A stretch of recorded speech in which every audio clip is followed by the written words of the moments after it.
Hi everybody, how's it going? Everybody, how's it going? Okay, that's horrible. Hi everybody, how's it going? I am back with another video, another MacBook video. I am sorry for the lack of video content recently. School has been kicking my butt, but school just ended last week, so I'm going to be back with 2 videos a week.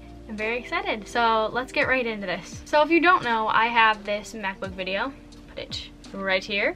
I did a review and an unboxing of the MacBook Pro 16-inch. I bought that computer about 6 months ago, and I've had this computer. I'm just gonna hold it up. I have it right here in front of me. As you can see, I put some stickers on it, but it's still the beauty that it is. I've had this computer for about 5 months now, and I feel like I can say that I know how to use it pretty well and that I know a lot about it. This is going to be an updated review and just my thoughts about this computer, the MacBook Pro 16-inch. It's with an Intel chip. I decided in December that I was going to go ahead and buy the MacBook Pro 16-inch instead of waiting for a new M1 chip. I really wanted the bigger screen, and I knew that Intel is very reliable, and so I went ahead and purchased this computer. It was very expensive, to say the least, but I think that it was completely worth it, and I know it's gonna last me a long time. I took another graphic design course this semester, and I know for sure that if I did not have this computer, I would be done for. In the fall, I only had my MacBook Air 2018, and it's a great computer, don't get me wrong, but it could not handle the workload that I needed it to do. So to give you some context, I am a full-time student. I'm majoring in digital marketing with a minor in art. I'm basically just taking graphic design electives. I've also been doing YouTube for about 6 months now, making weekly videos with Final Cut Pro, and that takes a ton of power as well. I also use the full Adobe Suite program, but specifically Photoshop, InDesign, and Illustrator. Oh, and of course, I always have a ton of browser windows open, so that's just like a little look into the workload that I'm doing. Like right now, I have 10 browser windows open, yeah, so that's a lot. When I was using my MacBook Air for this workload in the fall, I also took a graphic design course, and I was making YouTube videos and using all of the Photoshop stuff. I was using my MacBook Air. It was definitely slow, it lagged a lot, and occasionally it shut down because I mean that's a lot of power that little guy couldn't really handle as much. And like I said in my last MacBook video, or the unboxing, sorry, if you're a plain old college student and you don't do any sort of graphic work or anything like that, you should definitely get the MacBook Air. It's a great computer, and I loved it for what it is. I actually sold it to my mom. She uses it every day for her business and a bunch of other things. My brother has a MacBook Air, and he is going to be a freshman in college next year, and especially with the M1 chip now, it runs so fast and so smooth for a normal workload. But I will say, since I have switched to the MacBook Pro 16, my life has been infinitely easier because it was just so slow. The MacBook Air was so slow. So like I said, I have the MacBook Pro 16-inch. Here are the specs. I have, okay, MacBook Pro 16-inch 2019.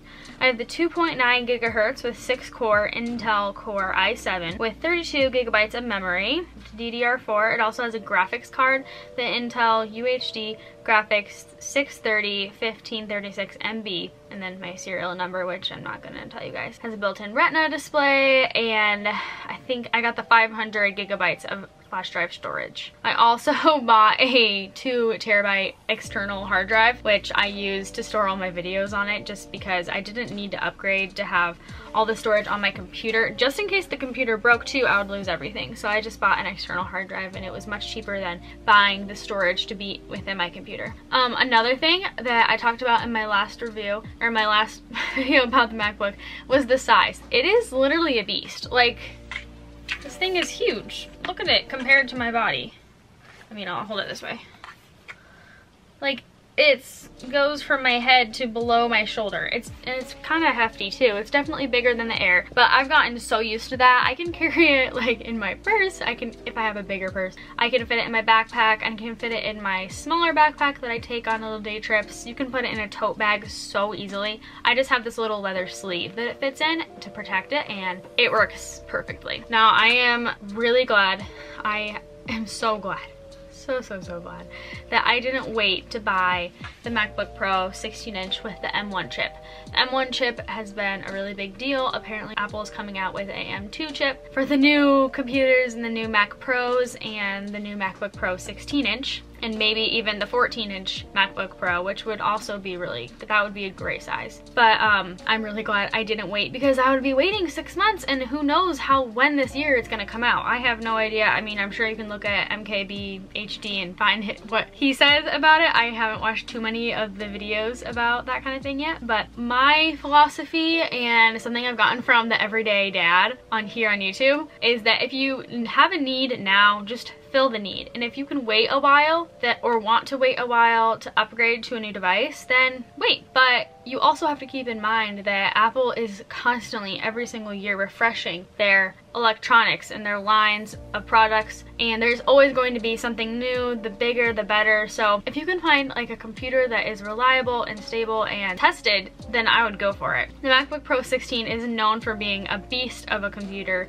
especially with the upgrades that I got on it, with the graphics card and the memory with the RAM and stuff. But in the Intel chips, they're reliable. Like, they've been around for years, and I know this computer is gonna last me a long time. But if you want to wait and get the newest computer, then go for it. But honestly, I would just, if you need a new computer, I would just do it, because this computer has allowed me to do so many more things than my MacBook Air did, especially with YouTube. Final Cut Pro on a MacBook Air 2018, oh my gosh, that would be, I can just imagine how much of a nightmare that would be. And with my graphic design course this semester, I would have like Photoshop and InDesign and Illustrator open all at the same time, and it was fine, which of course it would be with 32 gigabytes of RAM. But I'm really glad that I bought this computer and didn't wait. So I wanted to give you guys like this updated review of how I'm liking it, and if I get use out of it, and I am. Even when I'm not in school, since I'm doing YouTube, I'm getting use out of this beast of a computer. And if I wanted down the road, if the new M1 MacBook Pro 16 with the M1 chip really is so amazing, then I'll just sell this computer and buy that one a couple years down the road. But for now, this computer is amazing, and I know it's gonna last me a long time. Even if I sell it, I'm sure I can get a lot of the money back on it. And yeah, I'm really glad that I bought it and didn't wait. I just wanted to give you guys an update and tell you more about this amazing computer, and encourage you to buy one, because I love it and it's amazing, and I think I've already gotten a lot of my money's worth out of it. I spend a long time on this computer pretty much every day for all my schoolwork. I use it for everything, so just wanted to encourage you guys. Go ahead, but if you want to wait, then wait. All right, that's it for today. I hope you all have a wonderful day, and I'll catch you later this week. Bye!